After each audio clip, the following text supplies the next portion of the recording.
Bonjour et bienvenue sur Les Dessous de l'IA, le podcast qui tente de mieux comprendre les évolutions de l'intelligence artificielle et leurs impacts sur nos sociétés. Bonne écoute. Bonjour Stéphane et bienvenue sur Les Dessous de l'IA. Donc aujourd'hui, on va essayer de mieux comprendre comment l'IA générative peut représenter un moment un petit peu critique pour le modèle numérique qui est né il y a un peu plus de 30 ans. Pour commencer, je veux bien que tu te présentes un petit peu ton parcours et ce qui t'a amené assez récemment à écrire justement un livre sur la tech. Merci. Bonjour Clément. Moi, c'est Stéphane Schulz. Donc, comme mon nom l'indique, je vis en Bretagne depuis 20 ans, à Rennes. J'ai 54 ans, j'ai 3 enfants qui commencent à grandir et depuis une douzaine d'années, je suis un peu plus connu sous le nom bizarre de 15 marches à cause, en fait, on va appeler ça un média. D'abord un blog, puis une newsletter qui essaye d'être hebdomadaire, la newsletter de 15 marches, et qui, chemin faisant, a rassemblé maintenant plus de 10 000 abonnés et puis à peu près autant de lecteurs par semaine. Et sinon, dans la vie, je ne vis pas de ça, puisque c'est une newsletter gratuite et qui va le rester. Je vis une activité de conseil. Donc conseil en innovation, et puis auparavant, et je vais juste en parler rapidement parce que c'est important pour la suite et notamment par rapport au livre que j'écris. Moi, je suis urbaniste de formation, j'ai fait mon mémoire de fin d'études sur la loi littorale, donc déjà à l'époque, il y a très longtemps, je me posais des questions et j'étais assez engagé sur ces sujets-là de défense du littoral français. Et ensuite, donc j'ai travaillé dans le transport. Ça peut paraître bizarre, mais en fait, le transport, si tu veux avoir de l'impact, alors on n'utilisait pas ces mots-là à l'époque. Le transport en France, c'est important, 31, 34 maintenant % des émissions. Et donc j'ai travaillé comme directeur de boîte de transport. J'ai coutume de dire que je dois être le seul consultant en innovation qui a déjà conduit un autocar, parce que j'ai conduit un autocar et donc j'ai dirigé des boîtes de transport dans un grand groupe. J'ai fait des appels d'offres, du marketing. Donc ça veut dire que concrètement, j'ai travaillé avec des salariés évidemment, mais aussi des élus, des techniciens de collectivités. Donc je connais bien le monde public, le monde des collectivités. J'ai travaillé avec des assos, j'ai travaillé avec vraiment pas mal de gens. C'est vraiment un métier très de coopération. On décide pas tout seul dans son coin. C'est un métier un peu particulier qui a des côtés privé et public, et donc sur le sujet, on va dire impact, environnement, même énergie, et puis industrie, j'étais assez calé, et ensuite je me suis mis, on va dire un peu par hasard, je suis un peu tombé dans le numérique par hasard. D'ailleurs, je sais pas trop de quoi il s'agissait au début, mais ça m'a vraiment passionné. J'ai créé en fait une solution numérique avec une petite entreprise, et ça m'a complètement fasciné. J'ai eu envie d'en faire mon métier, et donc je me suis mis à mon compte 2012 maintenant. Voilà, je pensais créer des startups facilement, et en fait j'ai fait du conseil comme beaucoup, mais je suis resté impliqué en fait dans ce domaine-là en essayant toujours d'être un peu voilà la tête et les jambes, c'est-à-dire à la fois comprendre ce qui se passe et comprendre avec mes yeux en fait du monde d'avant, on va dire, avec du monde industriel, du monde aussi du service public, et puis faire le plus possible. Donc j'ai travaillé avec des designers, j'ai travaillé avec des startups, j'étais impliqué dans des startups, dans 2 startups, pour vraiment voilà essayer de comprendre quelque chose qui était complètement nouveau pour moi, tant dans les outils, les technologies que la culture et les process. Voilà. Et donc c'est ça qui m'a amené en fait à faire ce blog en me disant je vais partager mes questions, je vais partager aussi tout ce que je découvrais, parce que moi je suis un self-made man, moi, donc je suis un autodidacte, j'apprends, je lis, j'ai besoin de lire, j'ai un gros syndrome de l'imposteur, j'ai vraiment besoin de tout lire, de tout comprendre, de tout écouter pour me sentir un tout petit peu dans une zone de confort. Donc là, je parlais vraiment de sujets que je comprenais pas. Et donc, ce partage en français, c'est important. Il y a énormément de choses à lire dans le monde anglo-saxon, et ce partage en français, il a trouvé son public, et chemin faisant, ça m'a aidé à trouver du business, et ça m'a aidé à trouver des idées, à rassembler des gens. Et depuis cet endroit ici où je suis physiquement, qui est en haut de 15 marches d'escalier, c'est pour ça que ça s'appelle 15 marches, depuis mon grenier à Rennes, après j'ai changé, j'ai mis le bureau, mais là je suis nouveau dans mon grenier, depuis mon grenier à Rennes, j'ai finalement réussi à monter une activité. Et puis alors, je suis pas devenu multinational, hein, je suis plutôt un solopreneur, mais je pense avoir une certaine compréhension de ce qui se passe, de ce qu'on a appelé la transformation numérique, et derrière la transformation publique et les enjeux d'impact. Voilà, c'est-à-dire à faire le lien entre, on va dire, mon activité d'avant, où j'étais conscient que chaque fois qu'une personne montait dans un bus, j'avais l'impression d'avoir de l'impact, et le métier de maintenant, qui est de dire comment on peut utiliser le pouvoir en fait de transformation, le pouvoir d'accélération et de transformation pour le meilleur et pour le pire. Comment est-ce qu'on peut l'utiliser pour le meilleur? C'est mon but maintenant et c'est aussi pour ça que j'ai décidé de faire le truc complètement fou de écrire un livre de 300 pages en papier, avec une imprimatur et où ça y est, c'est parti, tu peux plus le corriger, c'est pas comme un blog et tu peux pas revenir derrière et tu peux pas prendre les commentaires et tu sais pas combien de gens lisent. Je suis content d'avoir compris pourquoi tu avais appelé ta newsletter 15 mars. J'avais pas la... Vous avez pas la ref? Non. Justement, en parlant de ton livre, ce que je trouve intéressant, enfin, il y a un côté un peu historique dans ton approche où tu reviens un petit peu sur le passé et d'où vient la tech qui sort pas de nulle part. Est-ce que justement tu pourrais revenir un petit peu, alors je sais pas si on dit lignage, mais un peu sur d'où vient la tech. Je sais que tu parles de l'imprimerie, enfin donc d'où ça vient la tech qu'on connaît actuellement. Il y a vraiment cette idée, la tech, et on parlera de l'IA aussi, la tech au sens, on va dire, l'utilisation radicale d'Internet, et puis derrière, le smartphone, les terminaux, le cloud, la géolocalisation, on va dire pour un peu tracer et compartimenter un peu le sujet. Donc l'utilisation de ces technologies-là, la particularité, c'est qu'elles sont arrivées, alors je dis toujours, elles sont arrivées par le stagiaire dans l'entreprise. Nous, on avait des BlackBerry et les stagiaires et des iPhones, et donc elles sont vraiment arrivées par les gens. Ce qui était assez nouveau. Elles sont pas arrivées par les entreprises, elles sont encore moins arrivées par les États. Et donc, on a un côté, là aussi, tous autodidactes. On a appris plus ou moins sur le tas à s'en servir. Et en fait, on s'en sert très mal. Et donc, on a un peu ce côté magique ou au démon, et on adore, ou on déteste, ou les deux. Et donc, souvent, mais le point commun, ce que j'ai remarqué en particulier, c'est que les gens savent pas comment ça fonctionne. Bon, c'est pas très grave, hein. D'ailleurs, on fait tout pour qu'ils sachent pas et qu'ils aient pas besoin de savoir. Mais ils savent pas non plus d'où ça vient. Et donc, dans les discussions qu'il y a aujourd'hui et qui sont logiques, qui sont utiles, qui sont sur à quoi bon, pourquoi on utilise ça et jusqu'à quand et quels sont les côtés négatifs. Pour moi, ça m'a semblé essentiel de revenir en arrière. De revenir en arrière, donc de ce fameux lignage, c'est-à-dire d'où ça vient.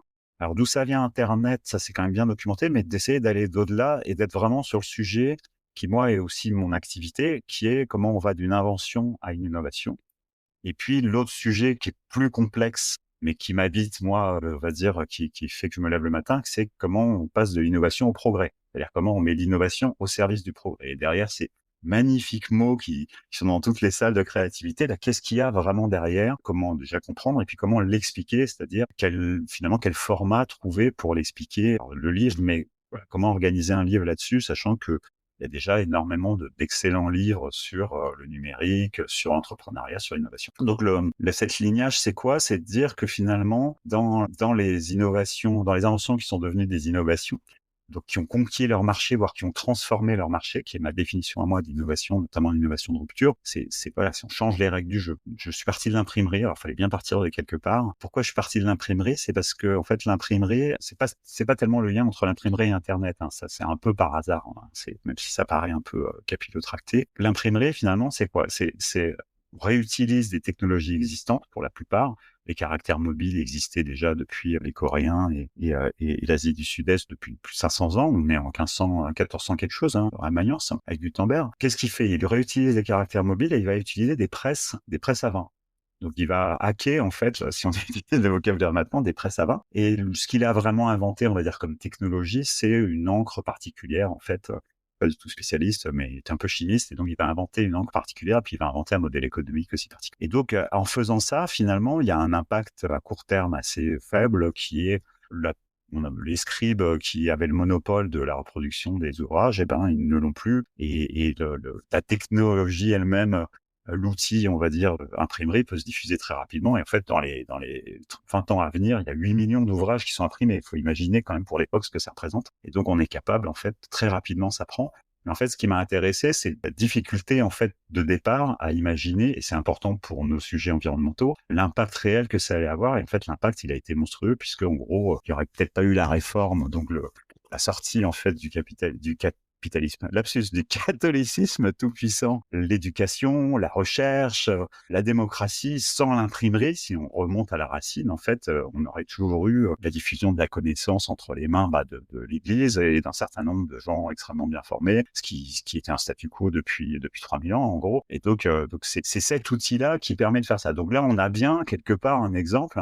Et cet exemple, derrière, je me suis dit, moi, en tant qu'analyste, justement, de ces de ces chemins critiques d'une invention vers l'innovation, vers le progrès, qu'est-ce que je vois de commun? Et ce que je vois en commun, qu'on va retrouver ensuite dans la tech, c'est le fait que c'est centré sur les utilisateurs. Ça, c'est vraiment super important. C'est-à-dire sur l'utilisateur final, alors quelque part sur le lecteur, mais aussi sur l'auteur, si je prends l'exemple de l'imprimerie. Donc, c'est pas centré sur le scribe.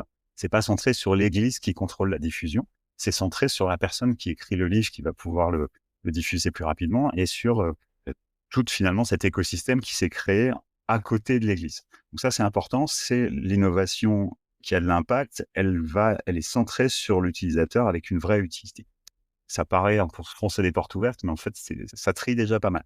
Ensuite, deuxièmement, on a cette utilisation inattendue de technologies qui sont pas conçues pour ça. C'est ce qu'on a appelé la disruption. Alors justement, dans le livre, j'essaye aussi de mettre un peu au clair tous ces concepts qui sont maniés dans tous les sens. Donc c'est la disruption, et là, la disruption, en fait, elle a été pas mal théorisée. Ce qu'elle a en commun, c'est justement qu'on va pas fabriquer technologie pour résoudre un problème précis. On va essayer de faire avec. Alors, ça rejoint des concepts comme l'effectuation. On va faire avec ce qu'on a sur place. Et on va tester, on va bidouiller, et on va arriver à des résultats qui sont moins bons que la technologie. C'était beaucoup moins beau. Les enluminures, elles étaient moins belles. L'impression était moins bonne que ce que faisaient les scribes. Moins bon au départ, mais suffisante. Et en tout cas, suffisante pour ensuite pouvoir progresser, pouvoir conquérir, justement, baisser les coûts, par exemple, et accélérer la vitesse à laquelle on imprimait les livres. Donc ça, c'est le deuxième point, donc centré utilisateur. Deuxième point, c'est cette utilisation disruptive des technologies qui nécessite un certain état d'esprit, et on en reviendra là-dessus sur la culture et une manière de faire, justement, qui n'est pas linéaire. Et le troisième point, qui est super important pour mon sujet ou notre sujet, j'espère, de réduction du dérèglement climatique, c'est la capacité à passer à l'échelle, c'est-à-dire à passer à une échelle. L'imprimerie, c'est mondial. Alors, ça veut pas dire que toutes les innovations doivent passer à l'échelle, mais ça veut dire que celles qui m'intéressent moi, dont j'ai besoin pour résoudre les problèmes du dérèglement climatique, elles doivent être capables de passer à l'échelle. Donc ça suppose une certaine standardisation dès le départ. Et ça, c'est un élément important qu'on va retrouver dans la tech, c'est-à-dire cette capacité, d'une part, à créer, à se mettre d'accord sur des standards. Donc, c'est aussi une culture différente. C'est une culture globale. On parle de global. On pense pas local.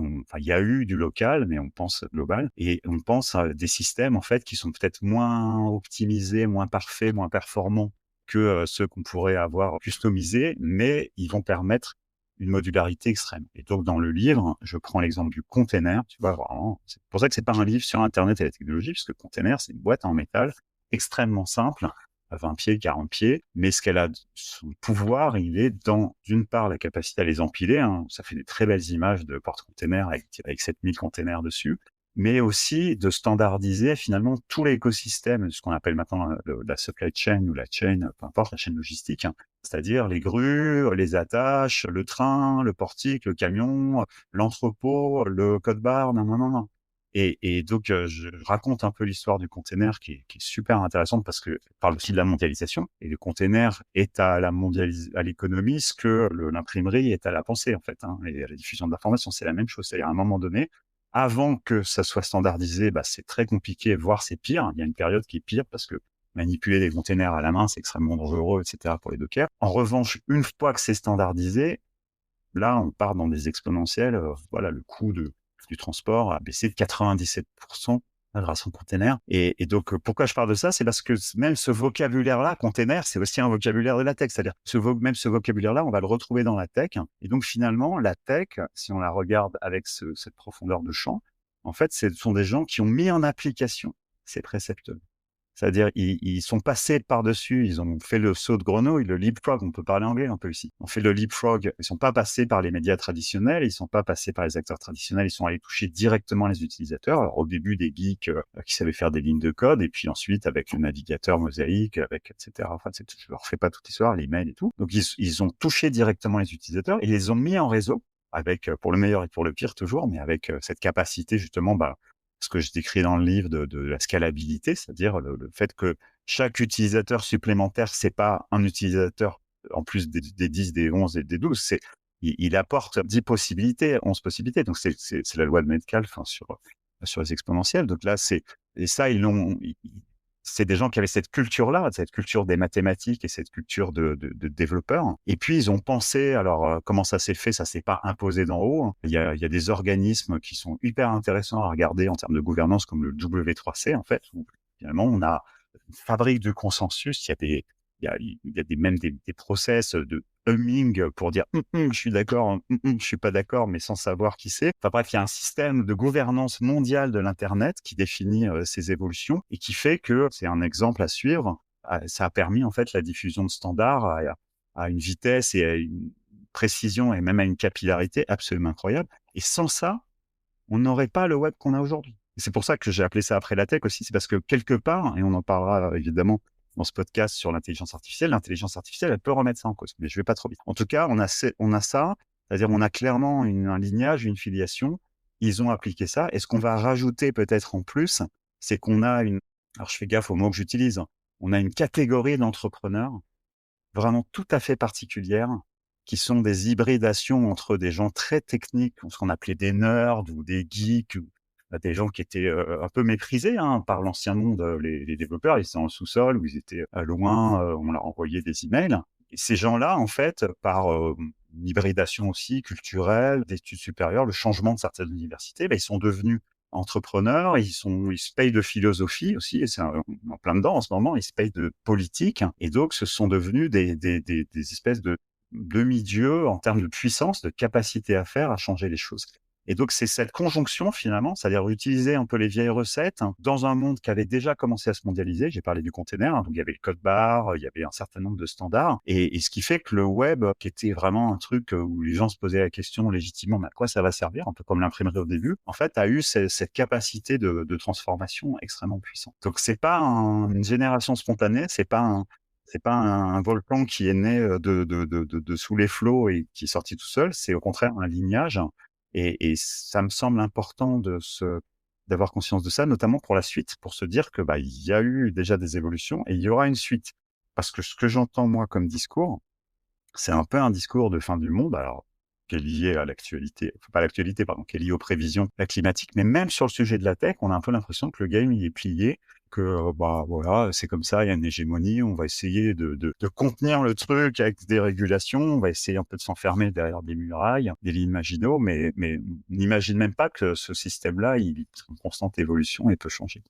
Tu parlais de concepts et justement avant de plonger sur l'IA et l'IA générative plus spécifiquement, il y a 3 concepts que tu abordes dans ton livre que j'aimerais bien que tu prennes le temps de définir. C'est plateformisation, hypercroissance, tu as parlé de scalabilité et de design de l'addiction, parce que c'est des concepts, des théoriques qui sont au cœur un peu de la façon dont les entreprises tech ont travaillé leurs produits, et puis ça peut se voir aussi dans la partie IA générative qu'on voit aujourd'hui. Et peut-être, une fois que tu as défini, est-ce que toi, aujourd'hui, tu vois des limites un peu à ces concepts qui étaient au cœur quand même des modèles jusqu'à présent?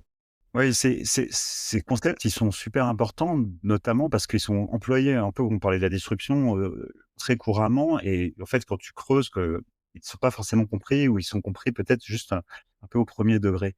La plateformisation, c'est vraiment la traduction business et même technique de cette culture tout à fait particulière, en fait, de ces entrepreneurs-là. J'explique. Normalement, dans un business classique, tu vas créer des outils, tu vas utiliser évidemment un certain nombre d'autres outils qui ont déjà été utilisés, et puis tu vas les distribuer, et tu vas avoir des utilisateurs, et puis ensuite tu vas essayer de faire de l'upselling, du cross-selling, enfin de revendre d'autres choses qui vont avec, des accessoires, des trucs comme ça. Là, on a une culture de départ qui est, je commence très très tôt. Alors c'est mon interprétation, hein, je suis pas un chercheur dans ce domaine-là. Mon interprétation, c'est que c'est des gens qui ont commencé à créer des choses extrêmement tôt dans leur vie, dans une période où vous n'avez pas d'argent et vous n'avez même pas l'autorisation, hein. Quand tu écoutes, ils ont commencé à 10 ans, à 12 ans. À la fois, il y a une partie jeu, mais il y a aussi une partie vraiment de hacker, c'est-à-dire ils ont pris très tôt l'habitude de prendre les choses qui étaient disponibles, de les réutiliser, de les détourner, de bricoler, paradoxalement, pas tant de construire de toutes pièces, mais au contraire, de savoir super bien réutiliser. Alors, c'est tout le vocabulaire emprunté au monde d'avant, les librairies, les boîtes à outils, un certain nombre de choses. Et puis, donc ça bricolait pas mal. Et puis, à un moment donné, tu as des entrepreneurs tout à fait particuliers comme Jeff Bezos sur Amazon qui ont dit: «Mais en fait, on n'innove plus assez vite. On est dans une compétition sur un produit générique qui est le bouquin. On ne va pas assez vite, on n'innove pas assez vite». Et moi, quand je demande en fait ma direction informatique de faire de nouveaux produits, à chaque fois, ils freinent. Il y a un goulet d'étranglement. Ils me disent: «Ils n'ont pas le temps, ils n'ont pas les outils», et cetera. Et donc, qu'est-ce qu'il a fait? Il a dit: «Ben, je voudrais que vous fabriquiez les outils pour les autres.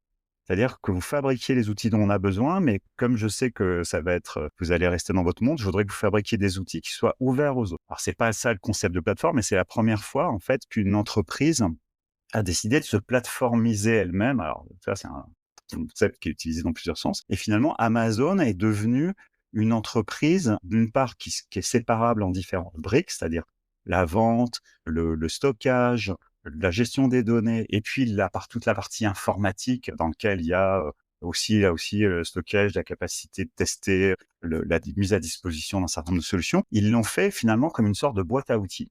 Et ça, c'est un élément important de la plateformisation. C'est-à-dire, ils ont créé une boîte à outils pour eux, mais ils ont aussi créé une boîte à outils pour les autres. C'est-à-dire, ils ont considéré que des parties qui normalement étaient internes à l'entreprise devenaient finalement des produits en vente et des produits qui allaient être comparés, mis sur le marché et devenir, au début, c'était des centres de perte pour Amazon Web Services en l'occurrence, et ensuite devenir des centres de profit. Et ça, c'est complètement révolutionnaire d'une part, c'est-à-dire en termes de management, en termes de manière de créer une entreprise.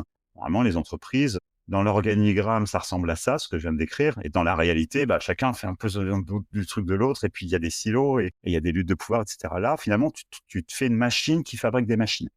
Et ça, c'est le premier élément. Et puis, concrètement, un peu comme l'imprimerie ou le container, cette façon de faire, alors on peut appeler ça open, mais en fait, on n'est pas dupe, c'est pas de l'open. Cette façon de faire, c'est-à-dire cette capacité à créer des outils pour les autres, a permis le web 2.0. C'est-à-dire, il n'y aurait pas eu toute la génération de sites web et ensuite d'applications mobiles s'il n'y avait pas eu Amazon Web Services, s'il n'y avait pas eu ensuite, les autres se sont tirés de la bourre, toute cette offre de services quasiment gratuits, ou en tout cas payable à l'usage. Je reviens souvent au film Social Network, que tu as peut-être vu sur Facebook, le fondateur de Facebook, où tu vois qu'en gros, il est dans sa chambre et son serveur, il est en train de fondre. Alors, à l'époque, il fondait plus vite. Et donc, il donne $300 à son roommate et lui dit, va vite acheter un serveur parce que là, j'ai de la demande. Et du coup, il est obligé de lui céder 10% de la boîte et après, ça faire des procès ensuite. Et donc, je cite cet exemple-là parce que c'était la réalité. On avait des limites physiques, on devait acheter des serveurs.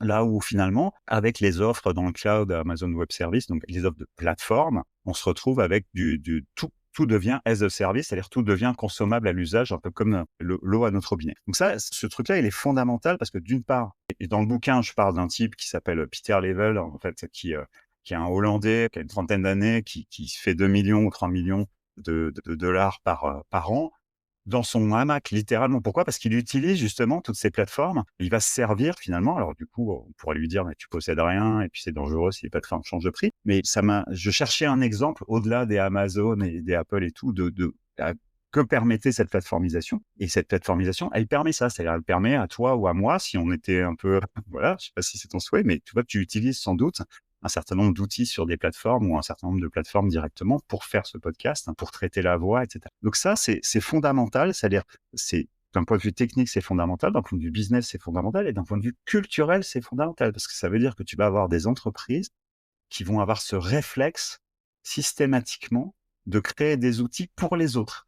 Là où, sans caricaturer, le modèle de stratégie habituelle, c'était tu fermes, t'es propriétaire, tu mets des brevets, tu fais payer l'accès, etc. Donc ça, je pense, je prends un peu de temps là-dessus parce que c'est vraiment fondamental dans cette manière de penser. Et c'est pas, encore une fois, quelque chose qui a été imposé par le haut. C'est quelque chose qui est venu d'une volonté, en fait, d'entrepreneur et qui ensuite s'est réparti et qu'on va retrouver, on en parlera dans l'IA maintenant avec cette idée qu'on crée des outils pour que les autres créent des outils et au final, tout le monde va y gagner, quoi. À commencer par celui qui fait la plateforme. Dans l'hypercroissance, là aussi, alors là, on est sur le financement de l'innovation, en fait, et le financement du risque. C'est également assez mal compris, c'est-à-dire en gros, ça se traduit par ah, c'est formidable, c'est levée de fonds de Mistral ou de Uber ou de je sais pas quoi, donc on va raisonner en levée de fonds. En gros, donc il y a une dimension purement financière. Je sais pas si c'est vraiment le sujet ici, mais en gros, il y a beaucoup de gens qui gèrent l'argent des autres au hasard, les fonds de retraite, les cotisations d'assurance. Voilà, leur boulot, c'est de gérer l'argent, ça s'appelle la finance. Il faut qu'ils sortent un certain niveau de revenus et généralement, quand ils font bien leur boulot et quand ils sont très gros, ils auront des placements pépères tranquilles, enfin qui étaient pépères en tout cas, les bons du Trésor américain par exemple. Et ils ont des placements à risque, c'est de la saine gestion, ils ont une partie de leur activité qui est à risque et dans ces placements à risque, il y a des fonds, ça s'appelle des fonds concrètement avec plusieurs millions, voire des fois des centaines de millions et ils vont les confier à des acteurs qui, eux, vont avoir une logique non pas de bons pères de famille, mais plutôt de joueurs de casino, en disant: «Bah, voilà, investis dans des activités qui peuvent rapporter énormément en acceptant qu'il y en a 90 qui vont partir à la poubelle». Hein, donc voilà, c'est un modèle comme un autre. Faut pas croire que c'est séparé du reste du monde, c'est-à-dire ces fonds-là, ça peut être un petit bout des retraites des fonctionnaires du Wisconsin, par exemple, hein, tu vois? Donc il y a cet argent-là, ça a un peu toujours existé. C'était voilà, c'est de la saine gestion d'avoir différents types de risques, quand tu es investisseur financier. Avec le développement, et là c'est très tech, avec le développement de la Silicon Valley, de la silicon, de l'informatique et on va dire du consumer électronique, on s'est retrouvé avec une industrie qui justement pouvait garantir potentiellement des rendements absolument extraordinaires, à condition d'avoir énormément de gâchis. Je simplifie, c'est-à-dire comme on a créé avec la plateformisation et avec la standardisation, on a ouvert le marché énormément. La contrepartie, c'est qu'on va avoir plein de clones et que le meilleur gagne. Et donc, il y a eu une rencontre à un moment donné entre cette capacité de financement et cette culture et cette profession. C'est des professionnels, hein, les VC, les ventures capitalistes, gèrent donc cet argent pour le compte des gens des investisseurs qui leur ont confié cet argent. Et eux, donc il y a eu une symbiose là-dessus qui a fait aussi la Silicon Valley, qui a fait un certain nombre de ces clusters d'innovation en finançant finalement le risque de manière totalement assumée. Hein.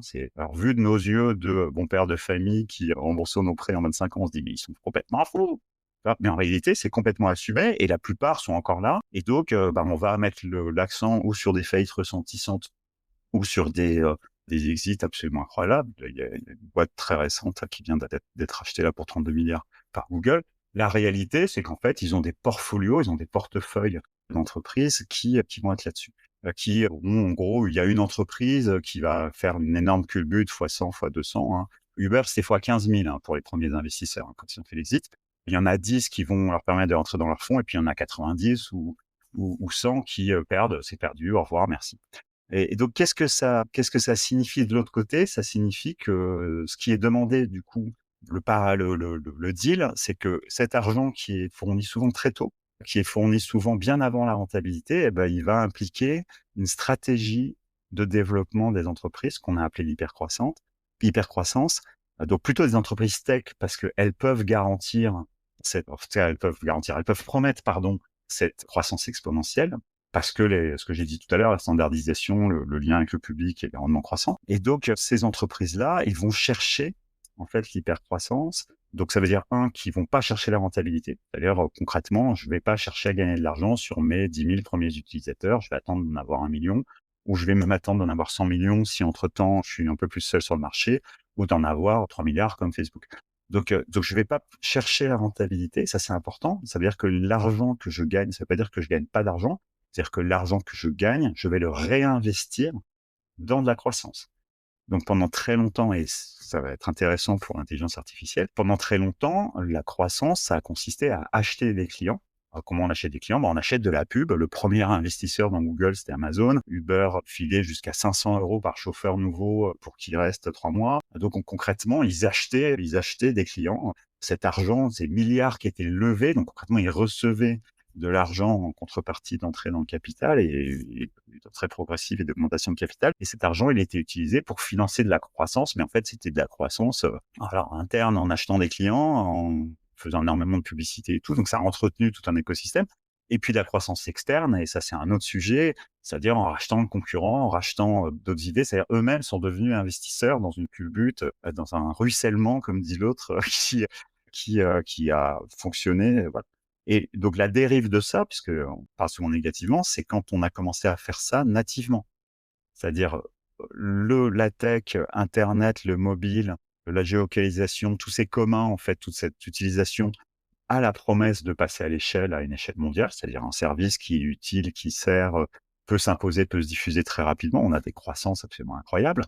Et ça, c'était une sorte de conséquence. C'était une conséquence de la bonne utilisation des technologies, de la bonne mise en œuvre, du bon travail, de la bonne exécution.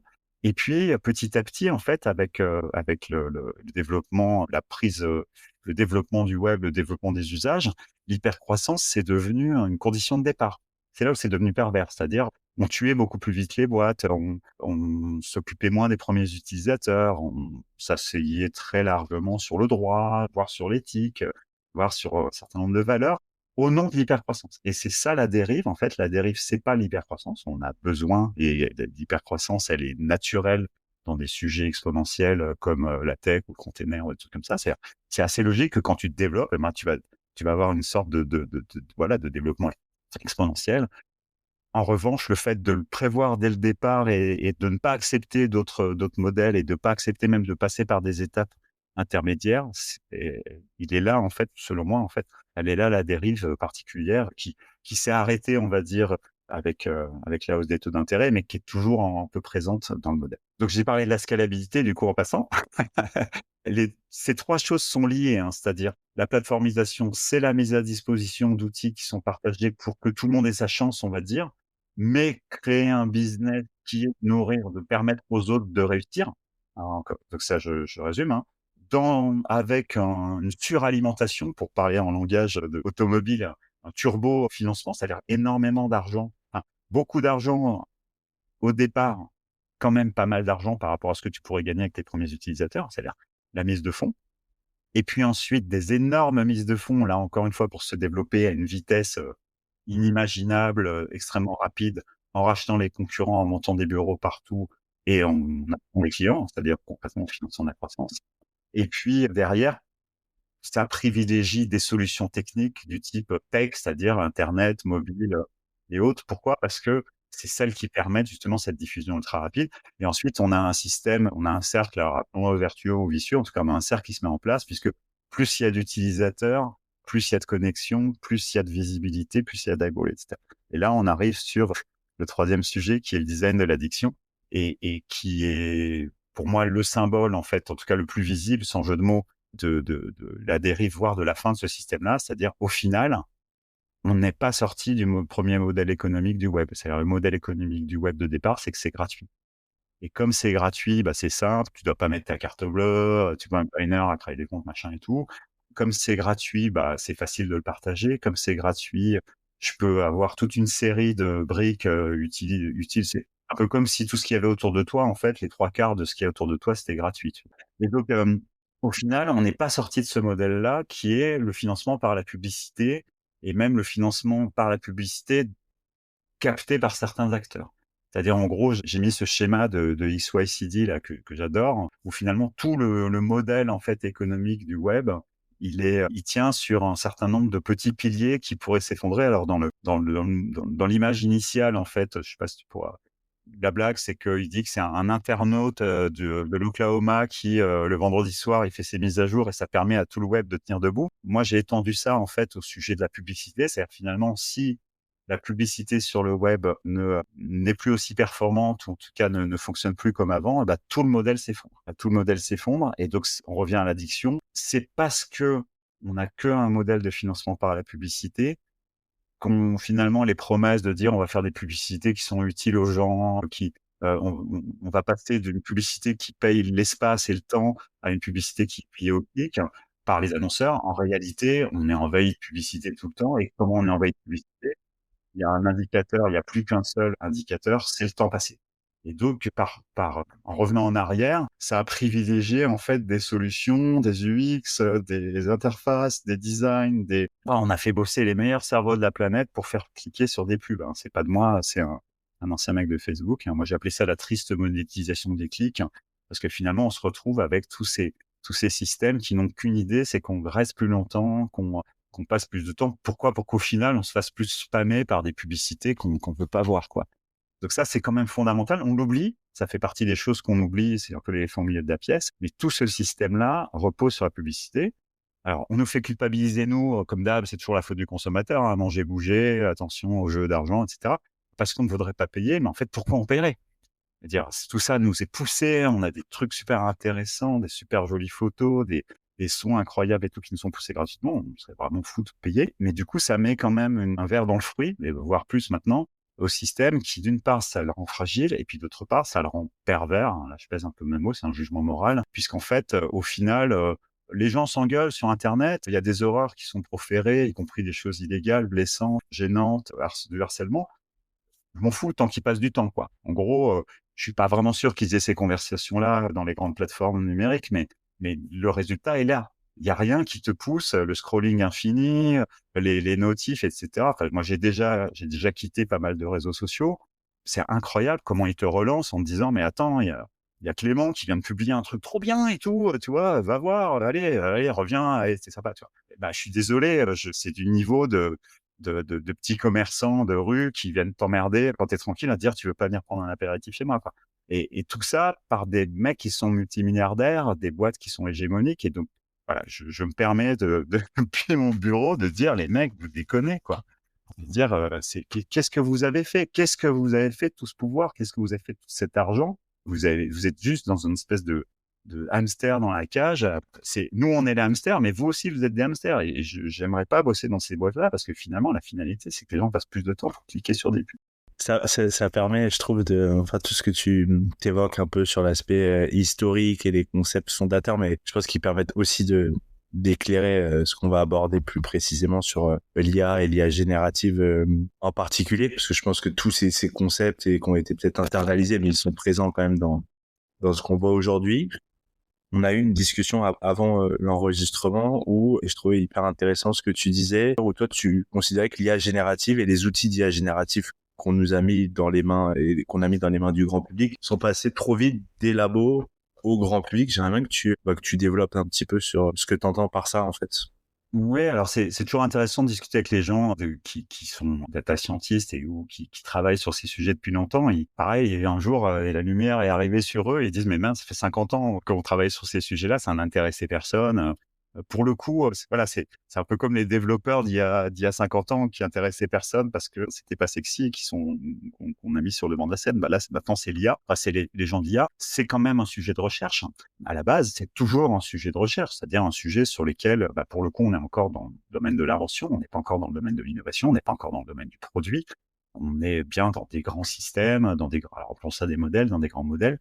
On est Donc pourquoi c'est passé trop vite? Bah, parce que c'est passé trop vite. C'est-à-dire en 2017, on a un certain nombre de révolutions, moi je suis pas un grand expert, mais bon, passer de l'IA symbolique, à l'IA générative pour faire simple, avec, les transformers en 2017, avec cette découverte des gens de DeepMind, où là, voilà, là on a un saut. Alors, je fais attention aux adjectifs quantiques, bon, enfin, en tout cas, on a un vrai saut, on a un vrai changement et on voit, cette espèce de chose un peu prométhéenne, complètement fou qui est ça peut parler, quoi, ça peut créer du langage, ça peut créer des images, ça peut créer des choses qui sont objectivement bluffantes et incroyables. Pourquoi ça aurait dû rester plus longtemps dans le domaine de la recherche? Bah, c'est d'une part parce que, bah, c'est clairement pas au point et c'est pas fait pour être au point puisqu'on passe d'une logique déterministe, on code, on donne des règles, on fait des systèmes experts, à une logique probabiliste, où, avec, des moyens incroyables et des techniques qui s'améliorent en permanence, on va te donner le résultat le plus probable que 2 morceaux de mots forment le bon mot et que les mots forment la bonne phrase et que la phrase, réponde à ta question.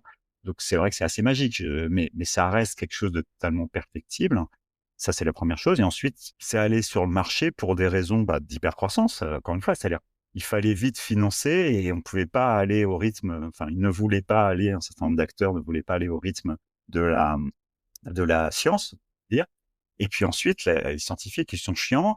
D'une part, ils collaborent. Alors ça, on a gardé le côté open source qui est intéressant. Et je suis pas sûr que si ça avait gardé le même rythme, enfin, le rythme de la science, ça serait resté open source. Donc ça, c'est le bon côté, c'est que c'est open source. Parce que la science est open source par essence. Mais ce qui va pas, c'est qu'on est passé trop vite, en fait, à mettre ça entre les mains, même pas des entreprises, même pas des pouvoirs publics. On l'a mis entre les mains du public. Donc on a fait et c'est pour ça que c'est intéressant de voir ça dans la lignée des innovations précédentes. C'est-à-dire les innovations précédentes, elles ont ça de commun aussi. C'est-à-dire on va pas s'emmerder à passer par les pouvoirs publics, par l'éducation, par la santé, et cetera. On va balancer ça directement dans les mains de toi et moi à travers, alors maintenant on appelle ça du shadow IT, mais peu importe. En fait, un peu comme le mobile. Le mobile, il est pas arrivé par les entreprises, enfin l'internet mobile, il est arrivé par les particuliers. C'était plus fun, c'était sympa et on jouait avec, on s'envoyait des photos et tout. Donc là, on a la même chose. Donc pour moi, on est allé trop vite pour des raisons éthiques, ça c'est clair. Je veux dire, c'est hyper dangereux de mettre en place des systèmes en leur disant qu'on a un petit manger-bouger en bas là qui dit: «Attention, ça peut faire des erreurs», mais en réalité, la manière dont c'est marketé, dont c'est vendu, c'est: «Regarde, c'est incroyable, tu peux faire ton boulot avec, tu peux faire tes devoirs et cetera». Alors que ça comporte des erreurs, alors qu'on ne sait pas comment ça fonctionne. Hein, c'est-à-dire c'est un peu nouveau, c'est pas arrivé souvent dans l'histoire des technologies qu'on n'est pas capable de revenir en arrière et de savoir comment ça fonctionne. Donc ça, c'est important. Et puis, troisièmement, et ça, c'est mon job à moi, de personne qui fait des analyses de business et qui aide les gens à amener leur invention au marché, bah, c'est aller vite un produit, mais c'est quoi le produit, en fait? Ça propose quoi? C'est le chatbot. Les chatbots, on connaît, hein, c'est pas nouveau, c'est un peu comme les emojis, tu vois? Les emojis, il y en avait il y a 40 ans, c'est revenu. C'est quoi le produit, en fait, le chatbot? Est-ce que c'est vraiment un produit? Est-ce que c'est vraiment ce que les gens veulent? Et au-delà du côté, alors on a un taux de pénétration incroyable, tu vois? Il y a, je sais pas, dans nos métiers, il y a 100 des gens qui l'ont utilisé, mais même dans la population, je crois que c'est incroyable, il y a genre 50 des gens qui ont essayé. Combien de personnes s'en servent tous les jours? Parce qu'il y en a déjà beaucoup moins. Pourquoi faire? Est-ce que c'est vraiment il y a un gain direct? Bon, donc ça veut pas dire qu'il fallait pas le lancer, mais ça veut dire que ça va générer, je pense, tout un tas de décisions, là encore une fois, perverses au sens de respect de l'écosystème, des valeurs, de la démocratie et cetera. C'est-à-dire, ils sont partis dans une fuite en avant suite à la mise en place de ces produits et les promesses aux investisseurs que ces produits vont générer des profits. Voilà, tout ça, c'est les 3 éléments qui me semblent importants, c'est-à-dire, même si ça fait beaucoup de bruit, même s'il y a des centaines de milliards de levées et qu'il y a une compétition mondiale, il est où le produit? Ils sont où les profits? Et ils sont où les profits durables sur ce sujet-là? Parce que là, pour le coup, la publicité, moi, je vois pas comment on va mettre de la publicité dans cet UX-là. Et c'est pas nouveau. C'est-à-dire, c'est pas nouveau que dans les chatbots, encore une fois, c'est intéressant de prendre du recul, c'est pas nouveau que dans les chatbots, on a du mal à mettre de la publicité. Que le chatbot soit déterministe ou probabiliste, on s'en fout. C'est pas évident d'accepter d'être interrompu par une publicité. C'est pas évident quand on lui demande, quand on lui fait confiance pour donner une indication, de voir que l'indication est complètement biaisée parce qu'il y a un mec qui a payé plus cher ou parce qu'il s'est gouré dans l'indexation et donc tu vas te retrouver avec une publicité qui a rien à voir. Enfin, la fin des 10 liens bleus, parce que il y a un chapitre qui s'appelle la fin des 10 liens bleus dans le bouquin, les 10 liens bleus étant les liens de la première page de Google, celle que tout le monde regarde, et dans lesquels Google arrive à mettre un certain nombre de liens sponsorisés et apparemment il y a des gens qui cliquent dessus et ça fait vivre Google, ça permet d'entretenir toute la machine. Je vois pas trop comment, je suis pas spécialiste de la publicité en ligne, mais je vois pas trop comment on va réussir à avoir le même type de revenus.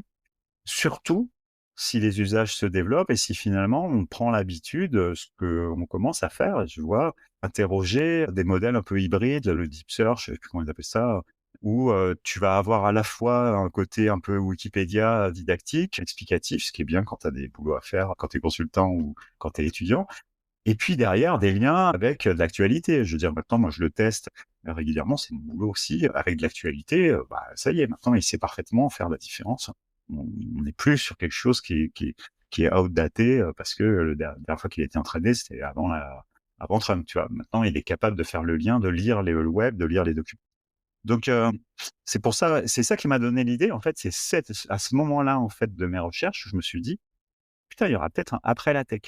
C'est ça qui m'a donné l'idée mais après la tech avec un grand T, hein. Donc c'est marrant parce que c'est interprété comme après la tech, ça y est, Schulz, il est rentré dans les no-tech, machin, enfin le côté, anti-tech, hein, et je crois pas, enfin, je suis ni pour ni contre, bien au contraire. Mais en revanche, après la tech avec un grand T, j'ai l'impression que, il y a une petite hypothèse, mais elle est pas si farfelue que ça, qu'il y ait une autodestruction du système.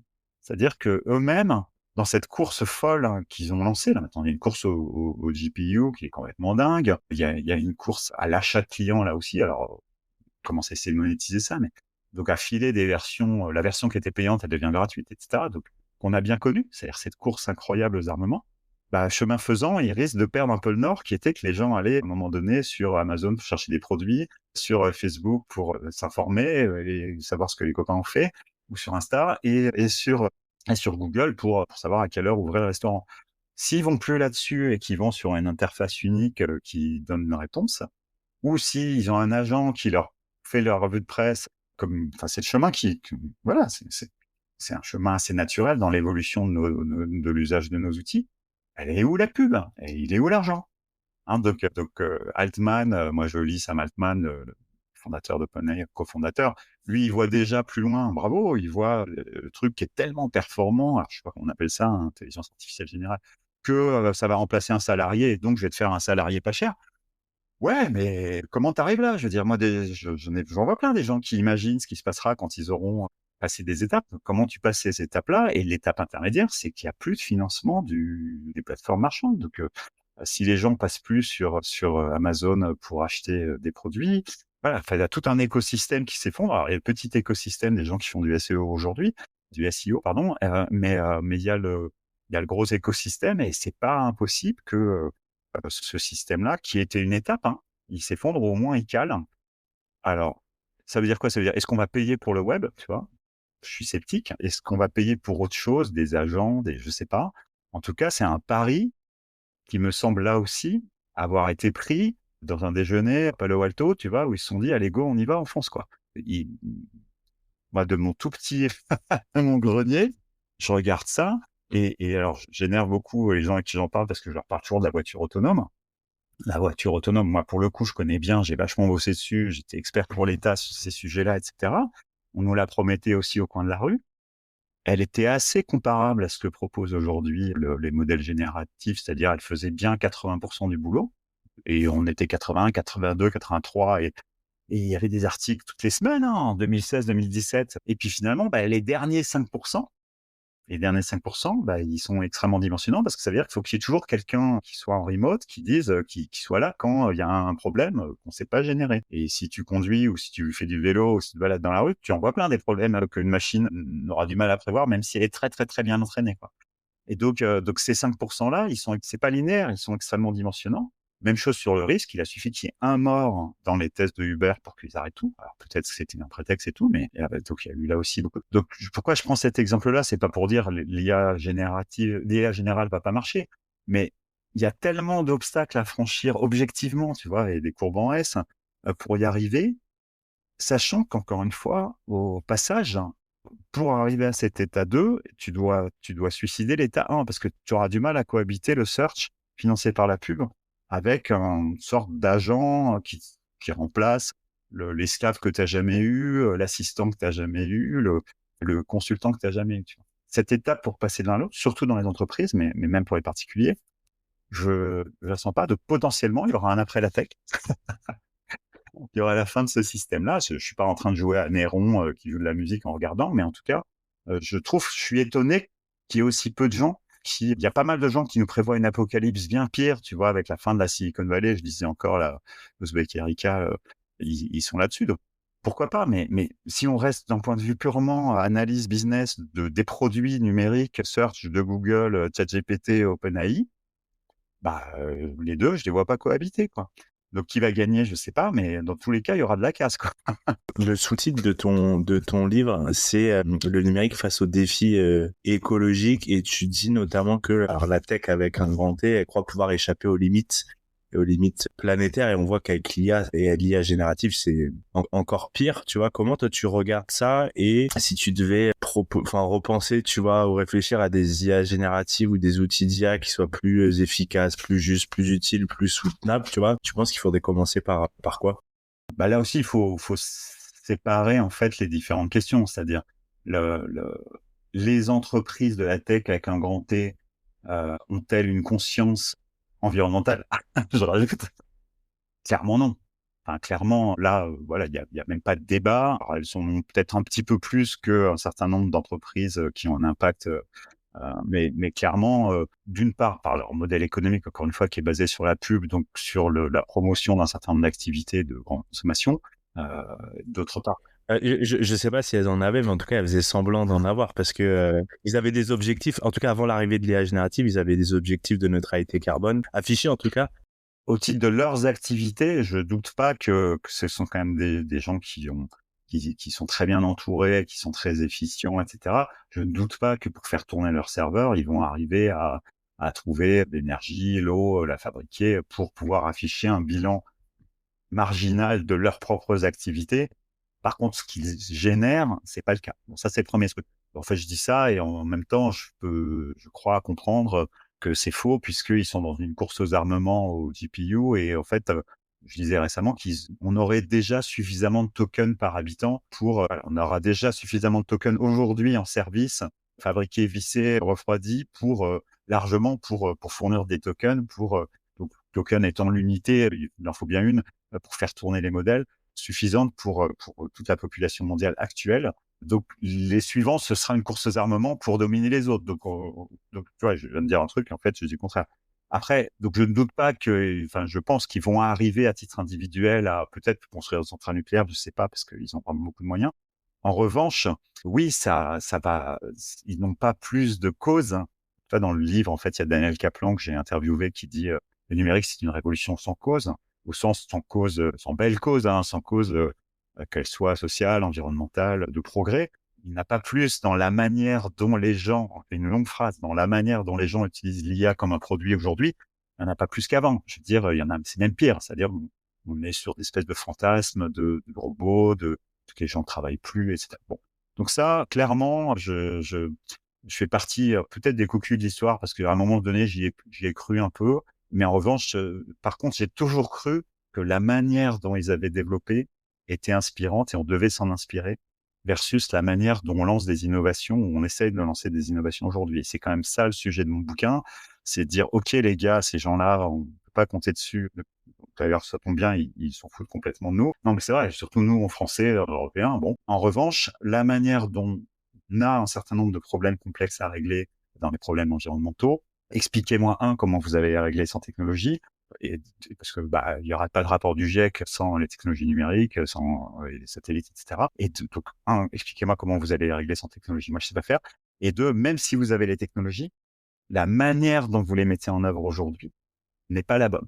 Et ça, pour le coup, je suis assez impliqué puisque encore une fois, je viens plutôt de l'ancien monde et je travaille beaucoup pour un certain nombre d'acteurs qui sont censés utiliser les technologies pour résoudre un certain nombre de problèmes climatiques. Donc, la manière dont c'est utilisé, la philosophie, les process, les méthodes agiles, les stratégies, il y a énormément de bonnes choses à garder dans le bébé et dans une partie de l'eau du bain. C'est très difficile comme position à tenir, mais je maintiens. Il y a des excellents systèmes et j'ai essayé d'en donner un certain nombre, notamment avec Open Food Fact, tu vois, qui est la plateforme de Yuka, en fait, quelque part, qui permis, il n'y aurait pas eu Yuka sans Open Food Fact, même si maintenant Yuka utilise une autre plateforme, mais peu importe. C'est-à-dire cette idée qu'à 12 personnes, avec les technologies du web, mais aussi avec une philosophie, avec une culture, avec une image, qui incite les consommateurs à informer, à compléter l'information, en l'occurrence sur la santé alimentaire, mais ça pourrait être sur d'autres domaines, on voit que ça peut avoir un pouvoir absolument incroyable, parce que tu as des dizaines de millions d'utilisateurs qui existent grâce à cette association de 12 personnes. Hein, donc imagine ça multiplié par un certain nombre de problèmes aujourd'hui qui se heurtent à des logiques privées, à des logiques de silos privés ou publics d'ailleurs. Moi, j'y crois. Voilà. Donc c'est pas la technologie magique, on va appuyer sur un bouton et ça va aspirer le carbone, c'est la capacité, encore une fois, à mettre en réseau, à faire levier des utilisateurs et puis concrètement à trouver. Alors arrivons sur l'IA, les découvertes qui ont généré ces prix Nobel en biologie là, elles sont absolument incroyables. Enfin, moi, je suis pas du tout là pour le coup. Moi, je suis complètement le spectateur parce que j'ai pas du tout le niveau pour comprendre ça, mais ça paraît complètement magique. La capacité, alors c'est plus le séquencement, ça s'appelle autrement, mais bon, de numériser, de modéliser en fait la manière dont, je crois que c'est les protéines se créent. Putain, ils devraient s'occuper de ça, les mecs de la tech, quoi, au lieu d'essayer de faire la course aux armements pour choper de la publicité. Pourquoi ils s'occupent pas de ça, tu vois? C'est ça que je comprends pas. Je veux dire, sachant que c'est bien des gens de DeepMind qui l'ont trouvé, tu vois. Donc t'es toujours dans ces espèces d'injonctions contradictoires. C'est pour ça que je parlais de controverse aussi. Ça rentre jamais vraiment dans un débat noir ou blanc et c'est jamais binaire, sans jeu de mots. Voilà. Donc, l'IA générative, les modèles, les grands modèles, tous ces moyens-là ont l'air d'être capables de résoudre un paquet de problèmes purement techniques, voire scientifiques. J'ai l'impression qu'on va faire des progrès scientifiques. On va résoudre des nœuds, on va couper des nœuds, on va résoudre des problèmes, mais c'est la science qui va le faire. La question après, c'est qui s'empare de la science? Tu vois, je suis un peu didactique parce que c'est chiant, mais bon, j'ai pris ce boulot-là. Qui s'empare de ces inventions pour en faire des innovations et qui garantit que ces innovations sont au service du progrès? Eh ben, c'est les pouvoirs publics. C'est aux pouvoirs publics de reprendre la main, pas au sens de se mettre à fabriquer des data centers et ça, je pense, voilà, c'est pas le sujet, mais en reprendre la main comme ils ont déjà su le faire dans d'autres domaines. Donc je cite un certain nombre d'exemples, mais je pourrais écrire, c'est peut-être le tome 2, je ferai un tome 2 là-dessus, sur justement des manières où le public a assuré le leadership, a facilité, a encouragé la création de coalitions, public-privé, chercheurs, faiseurs, citoyens, collectifs de citoyens, pour résoudre des problèmes extrêmement complexes dans des process qui sortent du marché. Ça, c'est important aussi, parce qu'on n'a pas parlé du capitalisme du marché, mais évidemment, les logiques capitalistes et de marché, elles montrent très rapidement leurs limites, qui sont les margin calls, les trimestres des entreprises qui mettent en œuvre. Moi, personnellement, j'ai pas de jugement de valeur dessus. Il faut juste pas être naïf et savoir que c'est pas comme ça que ça se passait. En revanche, utiliser là aussi les acteurs qui ont d'expertise, des gens qui ont bossé 30 ans sur un sujet, qui sont convaincus qu'on a envie de faire, avec un leadership d'État qui dit « je veux résoudre tel problème ». Donc l'IA générative, c'est sûr qu'elle aura sa place là-dedans, c'est évident. Moi, je dis pourquoi est-ce qu'on se fixe pas comme objectif qui est 100% de réussite au bac. Mais au bac, au sens 100% de réussite, pourquoi est-ce qu'on se fixe pas pour objectif, tu vois, que chacun puisse donner son avis sur les projets de loi? Pourquoi est-ce qu'on se fixe pas comme objectif d'un accès généralisé à la culture, mais un vrai accès, c'est-à-dire pas une égalité d'accès, mais on garantit avec une individualisation des parcours, etc., que les gens ont bien un certain niveau de culture. Pourquoi est-ce qu'on crée pas des monnaies qui sont neutres et qui empêchent la spéculation, etc. Pourquoi est-ce qu'on n'est pas capable de mieux adapter quand je dis pourquoi, c'est voilà ce qu'on pourrait faire avec l'IA. S'il y avait un leadership public en disant je veux construire à la demande. Là, je veux plus être dans cette logique où j'ai des piles. Alors les fringues, c'est le truc le plus caricatural, mais où je n'ai plus les moyens en fait en termes de ressources, de matière et d'énergie, de fabriquer plus que la demande. Et donc techniquement, on peut quasiment le faire. Et donc l'IA générative, elle pourrait servir à ça. C'est au service d'objectifs qui convergent tous vers. Alors on n'en a pas parlé, mais les 52 milliards de tonnes équivalent CO2. Moi, c'est le truc qui me fait lever le matin, c'est comment j'enlève 52 milliards de tonnes équivalent CO2 dans l'atmosphère chaque année.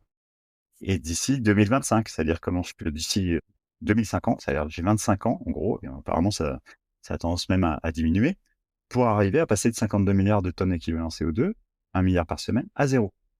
Donc pour faire ça, c'est pas de la magie. Il y a un certain nombre de problèmes. Il y en a peut-être, je sais pas, 200 ou 300 problèmes. Ils sont pas tous insolvables. Il y en a qui sont vraiment durs. Donc il va falloir compenser par être encore meilleur et avoir du négatif dans d'autres domaines. Mais c'est pas du tout insolvable. C'est en main, mais on manque de moyens, on manque de technologie et on manque surtout de manière de les mettre en œuvre de manière cohérente et pas compétitive. Et donc c'est pour ça que je m'inspire en fait dans la fin du bouquin. Je m'inspire d'exemples. Alors, appeler ça l'innovation de mission, ça ne veut pas dire que je suis un grand ayatollah de l'innovation de mission, mais en tout cas, ça m'a semblé suffisamment intéressant de déplacer le champ, non pas sur un sujet technologie ou pas technologie, invention, innovation, progrès, mais plutôt de dire action publique, c'est-à-dire comment est-ce qu'on transforme l'action publique au service d'objectifs quantifiés. Et là, l'avantage, c'est qu'on en a un, quoi. Et on en a un et on ne sait pas comment faire, tu vois. C'est autant le numérique, on a les technologies, mais on ne sait pas pourquoi faire. Pourquoi, en fait, à part cliquer sur des pubs, mais bon, c'est un moyen. Pour faire quoi? On n'a pas compris. En revanche, là, on sait, il faut passer de 52 milliards à 0. C'est-à-dire, on le sait, il faut que tout converge. Et si on le fait pas, de toute façon, on n'aura plus de pub, il n'y aura plus rien, quoi. Donc, on sait faire. Donc, leadership public qui crée des coalitions pour chercher, parce qu'il y a plein de sujets où on n'a pas encore trouvé. On n'est pas loin, mais on va trouver. Et donc, ça veut dire sortir du marché. Ça existe pour les vaccins, ces systèmes-là, on n'aurait pas de vaccin anti-Covid. Alors, je fais attention que je parle de vaccin, mais on n'aurait pas de vaccin anti-Covid, on n'aurait pas de vaccin de palu contre le paludisme si on avait appliqué les mécanismes de marché. On a fait ce travail-là, qui est une mobilisation en fait des moyens privés avec une incitation publique et concrètement un mécanisme qui fait que tu garantis un prix d'achat qui est un prix de marché quand la solution sera trouvée. Tu vois, donc tu changes un peu l'ordre du marché. Donc, il y a des mécanismes qui existent. Je ne dis pas que c'est ceux-là qui sont idéaux, mais en tout cas, ils existent. Et donc, on change complètement de dimension. On n'est plus à savoir si le Google va consacrer 20% de son chiffre d'affaires pour décarboner. On est sur, OK, ces technologies, elles sont là. On en a peut-être assez. Alors, il y a des débats. En tout cas, avec l'IA générative, j'ai l'impression qu'on a encore franchi un pas en termes de possibilités et de capacités à faire. Et donc allons-y, mettons-nous en ordre de marche avec un leadership public qui fixe les objectifs et avec des coalitions publiques-privées, académiques, donc recherche, industrielle, citoyen, parce que voilà, on a besoin d'avoir tous ces acteurs-là au service de la résolution. Je dis ici, il y a peut-être 300, 400 problèmes, quoi. Il n'y en a pas non plus des millions, hein, il y en a 300 ou 400 à régler. Et une fois qu'on aura fait ça, on aura passé ce gros orage potentiellement mortel. Et ensuite, on pourra se poser d'autres questions. Enfin, c'est ma philosophie, je me fais souvent hurler dessus quand je dis ça. Mais ensuite, on s'occupera aussi des autres problèmes, y compris des problèmes que ça génère. J'ai une dernière question avant qu'on s'arrête, mais justement, tu t'as appelé ton bouquin Après la tech. On dit, et tu t'en parlais bien sur la confrontation avec le modèle de publicitaire versus le modèle lié à l'IA générative avec des abonnements où on essaie de trouver un modèle économique en tout cas. Et à quoi ça pourrait ressembler, selon toi, cet après la tech, tu vois, ce monde de la tech qui aurait muté, qui se serait transformé? Est-ce que tu as des intuitions de où ça peut aller ou comment ça peut se transformer? Clairement, on passe trop de temps sur les écrans. C'est-à-dire, c'est un peu l'éléphant au milieu de la pièce. C'est-à-dire, c'est une question de santé publique, de vie sociale, c'est pas possible. Je veux dire, enfin, je peux pas imaginer que le génie humain, que ait pour fin de passer 8 heures par jour devant des écrans à scroller des images, quoi. Et j'ai aucun jugement là-dessus. J'en fais partie aussi. Alors, pas 8 heures, même pas long. Donc, ça, là, il y a un bug, il y a un truc qui va pas, on a raté quelque chose, là. On est les lapins dans les phares de la voiture. Donc ça, c'est pas possible. C'est pas possible. Il y a un problème avec ça. Donc, est-ce qu'on va arrêter de notre plein gré? Voilà, c'est comparable à toutes les autres addictions, la malbouffe, la drogue, etc. Donc là, on a un problème. Une énorme partie de la population, à partir de 3 ans jusqu'à 90 ans, est devenue droguée, quoi. Donc là, ça c'est le premier truc. Donc après la tech, c'est quand même un moment où on va sortir de ça et pas parce qu'on nous aura attaché les mains dans le dos, quoi. C'est pas Orange Mécanique, on va pas nous forcer à regarder d'autres trucs, tu vois. Donc voilà, le monde d'après, c'est clairement un monde où on est arrivé pour tout un tas de bonnes raisons à remettre du lien, etc. Donc là, je retrouve mes pas utopie, mais mes désirs, mes visions d'urbaniste. C'est-à-dire, c'est un problème, tout ça, c'est un problème d'urbanisme. Tu vois, moi, je suis comme le mec à un marteau, hein, je vois des clous partout. C'est un problème d'urbanisme. C'est-à-dire, faut refaire les villes pour que les gens se parlent, se voient, qu'ils sortent de leur voiture, faut qu'ils sortent de leur ordi, il faut travailler différemment, etc. Donc, c'est pas juste un problème d'écran, hein, c'est pas juste un problème de web, c'est pas juste un problème de tech. Mais clairement, le monde d'après, c'est un monde où on se reparle, quoi. On se reparle en vrai, voilà. On n'est plus à consommer comme aujourd'hui. Enfin, c'est complètement fou. Ça, c'est le premier élément. Et ensuite, c'est un problème, c'est un monde où on résout, alors là, je vais pas faire le religieux, mais on résout les grands problèmes actuels de l'humanité. Alors, il y a le problème environnemental, et il doit pas cacher les problèmes sociaux, les problèmes d'égalité, etc. Pour le coup, Internet, les réseaux sociaux ont apporté des choses extraordinaires. Enfin, moi, la balance, je crois que je suis assez clair, elle balance du mauvais côté, mais il faut pas acheter le bébé avec l'eau du bain. Je veux dire, en termes de démocratisation, d'accès à la culture, d'accès au savoir, je veux dire, faut voir d'où on vient. Je veux dire, il y a quand même un paquet de pays où il y a 50 ans, les femmes votaient pas, elles avaient aucun droit, les enfants n'avaient pas accès à la culture, etc. Donc, je veux bien garder ça, je veux bien le développer, et donc on se fixe des objectifs. En plus, on est sur une trajectoire démographique qui apparemment, pour le coup, n'est plus exponentielle, et ça, c'est, je pense, une bonne chose, mais là, je sors vraiment de mon champ de compétences. Et donc, comment on fait pour vivre correctement à 7 milliards d'habitants, dans le respect de la nature, dans le respect les uns des autres? Voilà, je vais pas te faire un discours quasi religieux, mais mon monde après la tech, bah, c'est un monde où, en fait, on s'occupe des vrais problèmes. On sort de cette logique folle, de cette trajectoire folle qui consiste à faire des entreprises qui valent plusieurs milliers de milliards. Ça n'a aucun sens. Ont du pouvoir, mais qu'en fait, ont pas tant de pouvoir que ça, parce qu'encore une fois, elles s'occupent de leur bread, leur pain quotidien, c'est de te faire cliquer sur des pubs. Donc finalement, c'est assez minable ce qu'elles font. Pardon, je veux insulter personne, mais remettez-vous en cause, les gars, quoi, et les filles, quoi. Ce que vous faites, vous faites de la merde, quoi.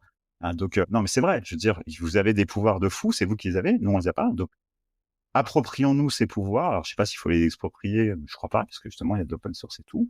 Utilisons ces pouvoirs-là pour avoir des objectifs plus nobles, plus, voilà. Et donc, le monde après la tech, bah, c'est le monde, s'il n'y avait pas eu la tech, j'espère qu'on aurait, mais avec les super pouvoirs de la tech. Voilà, c'est mon utopie à moi, et elle me semble pas si folle que ça. Tu vois, de donner l'accès, encore une fois, voilà, donner l'accès à la culture, de faire une vraie égalité homme-femme, de permettre à tous les enfants d'accéder à des savoirs, un job, des activités, du respect, l'amour les uns des autres.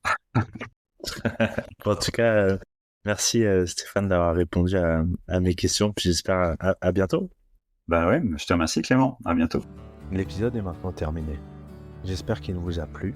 N'hésitez pas à le partager autour de vous et à vous abonner au podcast pour écouter les prochains épisodes.